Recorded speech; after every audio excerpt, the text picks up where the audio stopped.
Всем большой привет из Италии, с вами снова я, Каламкас. Сегодня я расскажу вам, как и на чем мы поехали на остров Сардинии. Мы сами из Венеции и на отпуск решили отправиться на машине, а не на самолете. Чтобы не ограничиваться программой отеля, именно поэтому выбрали поездку на пароме. Итак, отправились мы в путь из Венеции до порта Генуи. Он был 8-этажный, длина составляла 175 метров. Нижние два этажа были парковкой, туда помещались 720 авто, а на самом верхнем этаже был огромный бассейн с баром. Остальные уровни занимали концертный зал, рестораны, казино и номера. Их было 320. В целом на лайнер помещались 2200 человек. А плыли мы на нем 15 часов. Так как я была на корабле первый раз, я очень сильно боялась, но когда увидела закат на море, где уже не было видно земли, было завораживающее ощущение. И вот так целую ночь плыли к острову. И еще ночью я не могла уснуть, потому что хотела очень сильно увидеть рассвет. Когда наконец наступило долгожданное утро, я вышла запечатлеть моменты восхода солнца. Было супер влажно. Вся одежда превратилась в полотенце. Мой вам совет, если отправитесь на путешествие именно на пароме или на корабле, возьмите с собой обязательно теплые вещи, даже если будет 40-градусная жара. На самом открытом море, оказывается, всегда очень влажно, и за счет этого слишком холодно. И вот через несколько часов после восхода мы были уже на острове, а именно на порту Ольбия. И вот такой вот шикарный вид оттуда открывался. И именно поэтому я бесконечно снимала на видео море. И тут же заскочили на ближайший пляж. Немного погревшись под солнцем и на море, поехали дальше. Море было кристально чистое, как в Апулии. Отель наш находился в 148 километров от самого порта Ольбия. И снова мои любимые цветущие деревья. И как вы уже в курсе, в каждом регионе Италии своя кухня, которые совершенно не похожи друг на друга. Так выглядел наш отель. Ванная, душ и биде. Внутри все максимально стандартно. Вот такая вот спальня в сардинском стиле. И маленький балкончик с видом на горы. После того, как отдохнули от дальней дороги, на следующий день взяли билет на экскурсию на пляжи Сардинии. Поплыли рано утром на такой барке и посетили 5 пляжей и древнюю пещеру. И это длилось целый день. На лодке было нас примерно 15-16 человек. В стоимость этой экскурсии входило еще аперитива и обед. А на ужин мы уже возвратились по отелям. Как вы уже могли заметить, на пляжах Сардинии запрещено строить отели. Тут в основном скалистая местность, а до этих прекрасных пляжей можно доехать только на лодке. Или же, если вы хотите принципиально дойти до пляжа пешком, то вам придется самостоятельно преодолеть километровые леса. В леса тоже запрещено заезжать на машинах. Туда разрешено заезжать максимум на квадроцикле. И то его тоже вы должны оставить на парковке, а потом идти пешком. Вот так вот выглядела наша барка изнутри.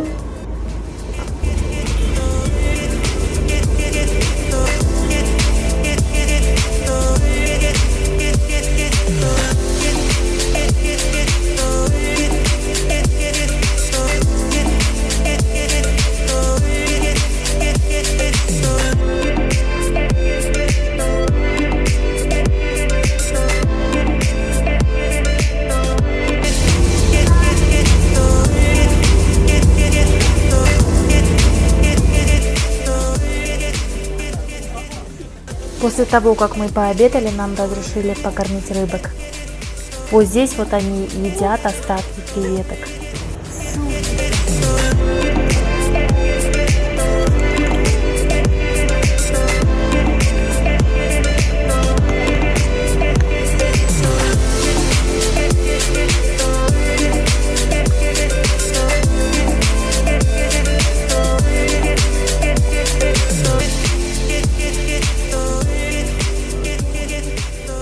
А здесь мы уже приехали в Гротто дель Фико. Билет туда стоил 10 евро. Он имеет вход, расположенный на 7-метровой высоте на скале, до которого добрались на лодке. В нашей группе было около 20 человек, посетили его с гидом, шли по главной галерее, ведущей к большому колодцу, продолжение которого идет на море. А возраст данного места 800 тысяч лет. Каждую стену полости окружают сталактиты и колонны разных размеров и цветов, образуя причудливые формы. По туннелям прошлись по руслу древней реки. Маршрут его уходил глубоко в землю, высеченную водой внутри скал с видом на море залива Аразей. Он был впервые исследован в 1957 году, а найден лишь в 1943 году. И был открыт для публики лишь 2003 года. В течение всех частей туннеля пещеры у нас ушло примерно 45 минут. Ну а для энтузиастов также возможно посещение части пещеры, не оборудованной проходами. И, кстати, внутри пещеры есть пресная вода. Данная пещера расположена в заливе Кала-Мариола. В переводе с сардинского языка означает «бухта вора». Такое имя получил пляж от того, что в средневековье тюлени-монахи рвали рыбацкие сети и крали рыбу у местных рыбаков.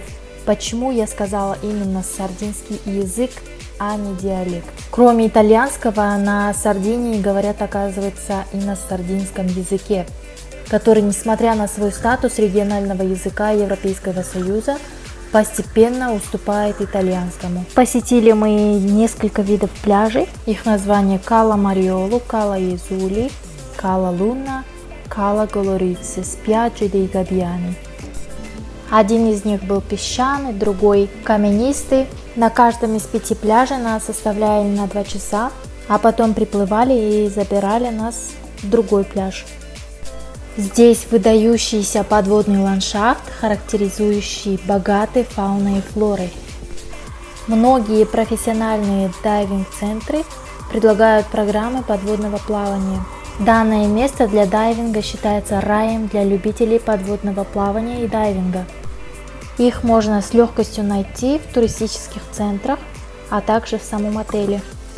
А здесь уже в другой день гуляли по городку, а там проходил какой-то праздник традиционный. И люди были одеты в национальную одежду Сардинии. А здесь были нужны несколько человек на проведение трюка. Я, как раз воспользовавшись ситуацией, выбежала из толпы добровольцем. А это один из местных хендмейд магазинов. И, кстати, на 5-й день нас укусила медуза. В тот день мы взяли лодку и направились посетить несколько пляжей самостоятельно. И на одном из них, после того, как покинули лодку, между лодкой и пляжем примерно 20-30 метров, плыли мы поверх глубокой водой, и мне был интересен подводный мир. Глубина воды составляла примерно 20 метров. Через маску смогла увидеть несколько типов рыб и других обитателей. И тут совсем близко вижу эту медузу. К счастью, была предупреждена, что они кусаются. В панике меняю курс и обхожу ее, и наконец доплываю до берега. Оставалось 2 шага до пляжа, и резко на ляжке ощущаю противную боль. И я закричала на весь голос. Встряхиваю руками, а она даже руку укусить успела. Было так противно, а она ощущение как ожог. Все на пляже поворачиваются на мой крик. Я говорю «Attenzione, ci sono le meduse! Mi ha colpito proprio adesso!» Что в переводе означает «Осторожно, тут медузы! Прямо сейчас меня укусила одна из них!» Предупреждаю супруга, кричу в сторону лодки. Он в это время припарковывал его. Так как он находился немного далеко, об укусе говорю ему, когда он уже приплыл к нам. На этом видео именно тот самый пляж. И к этому времени остальные туристы начали уплывать из пляжа и кричать одна за другой, так как их тоже начали кусать. И после укуса и услышанных криков неохота было опять нырять в воду и плыть к лодке, но пришлось. Такой вот веселый денек нам удался. Несомненно, самыми привлекательными для туристов Сардинии является сказочная красота острова и самое чистое прозрачное в Италии море. 1850 километров пляжей – это четверть всех пляжей Италии и самая лучшая четверть. Здесь еще остались совершенно незатронутые цивилизацией райские уголки с золотыми пляжами и уединенными скалистыми бухтами, гостеприимством многочисленных отелей с сервисом на уровне лучших мировых стандартов, прославили Сардинию как место отдыха элиты. История Сардинии невероятно богата и интересна. Здесь оставили о себе память великие народы – финикийцы, римляне, византийцы, а также позже испанцы. На другой день решили подняться наверх, но, как я ранее уже говорила, на машине можно доехать только до определенного пункта, чтобы увидеть местную достопримечательность Ла Маскера ди Пьетро, в переводе с итальянского «каменная маска», также известная как лицо камня, представляет собой базальтовую стену. Если смотреть с определенной точки на пути внизу, можно увидеть причудливые результаты эрозии, вызванные атмосферными воздействиями. Чтобы увидеть это чудо, мы потратили 2 часа пешком, а по дороге туда сделали такое прекрасное панорамное видео. Широкой публике Сардиния известна скорее своими роскошными побережьями, чем внутренней частью острова. Но Сардиния является одним из первых по производству пробок в Европе. Их делают из пробковых деревьев, которые растут именно здесь большими объемами. Кроме некоторых достопримечательностей, узнали, что в Сардинии живут дикие ослики, козы и даже коровы. А ослики вот так вот подходят к людям из-за того, что туристы приучили их, кормя разными печеньками. Об этом нам рассказали местные жители. И мы здесь на другой день поехали на экскурсии на квадроциклах. Нас было около 20 человек. Здесь тоже посетили несколько достопримечательностей. По дороге был такой прекрасный панорамный вид.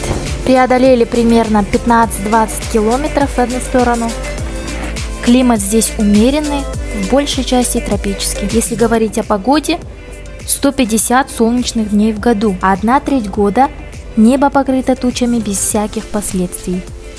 С мая по сентябрь на Сардинии длится лето, причем в июле и августе никогда не бывает слишком жарко из-за смягчающих климат морских бризов. Море, окружающее Сардинию, Тиренское на востоке и Сардинское на западе.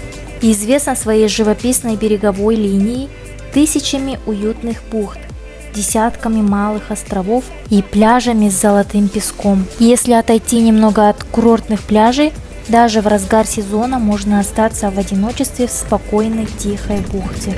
А вот эти вот 2 точечки, это мы вас приветствуем. Чтобы сделать это видео, чуть не потеряли свой дрон. Он улетел так далеко, что связь между нами потерялась. Итак, подведем итоги.